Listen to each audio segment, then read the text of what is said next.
Ukraine और रूस के बीच चल रहे युद्ध का असर पूरी दुनिया पर दिखाई देने लगा है। शेयर बाजार से लेकर छोटी छोटी इंडस्ट्रीज भी प्रभावित हो रही हैं। नमस्कार, स्वागत है आपका जी न्यूज डिजिटल पर। आज हम बात करेंगे उस जंग की जिसने सूरत, जिसे the diamond city of India माना जाता है, उसे भी कंगाल कर दिया। गुजरात के डायमंड कारीगरों के हाथ में कुछ ऐसी बात है जिसकी वजह से दुनिया भर में उनके काम की चर्चा है। लेकिन इस युद्ध के चलते भारत में 2 मिलियन श्रमिकों की जिंदगी पर संकट आ गया।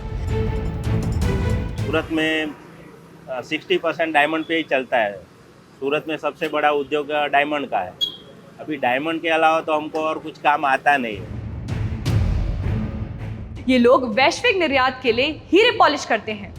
सूरत की लगभग 6000 डायमंड पॉलिशिंग यूनिट्स में 1 मिलियन वर्कर्स काम करते हैं। बीते कुछ महीनों से इनके पास कोई काम नहीं था। मुझे 15 दिन से अभी 5 दिन का वैकेशन छुट्टी दिया गया था।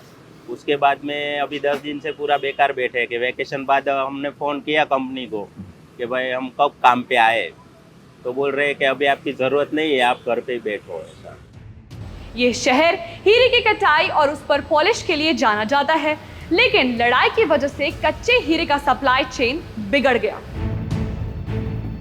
सूरत विश्व के 90% डायमंड्स बनाता है और भारत हर साल रूस से 75,000 करोड़ के डायमंड्स का आयात करता है। Approximately 40% of the rough diamonds have been imported from Russia, and that is through Alrosa mines. Okay, they are the miners from Russia, and that is a big quantity and the big amount also involved in it. The sanctions whatever have been put over the Russia, and this is affecting the diamond market. रूस Ukraine युद्ध शुरू होने के बाद रूस पर कई तरह के अंतर्राष्ट्रीय प्रतिबंध लगे।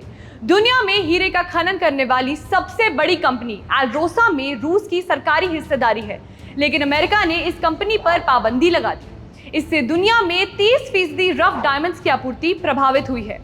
रूस से छोटे आकार के कच्चे हीरों की आपूर्ति में कमी के कारण गुजरात के व्यापारी अफ्रीकन देशों और अन्य जगहों से कच्चा माल खरीदते हैं। So we are more and more getting dependent on South African mines, which is affecting rough price.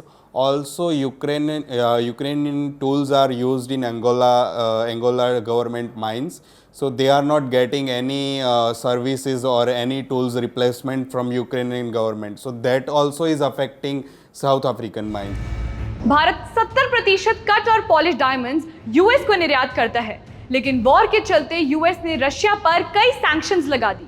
Covid महामारी के दौरान बहुत सारे कारीगरों को महीनों तक उनकी सैलरीज नहीं मिली थी, क्योंकि युद्ध के कारण डायमंड बिजनेस पर भारी असर देखने को मिला।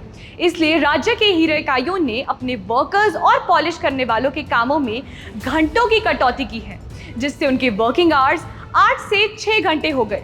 इससे उनका जीवन मुश्किलों में पड़ गया है। तो ये शॉर्ट सप्लाई के कारण अभी यहाँ के लोगों ने टाइम भी कट आउट किया है, 8 घंटे से 6 घंटा भी कर दिया है। रशिया के हीरो की डिमांड में गिरावट यूएस और यूरोप में भी देखने को मिल रही है।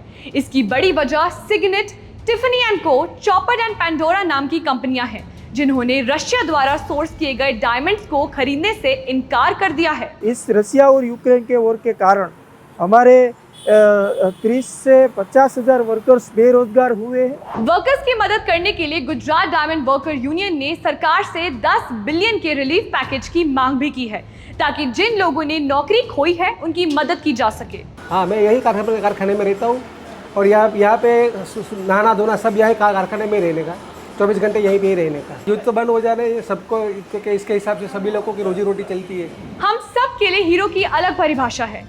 कईयों के लिए हीरा प्रतिष्ठा का प्रतीक है या धन और स्नेह की निशानी है, लेकिन योगेश जैसे कर्मचारियों के लिए ये जीवन जीने का साधन है।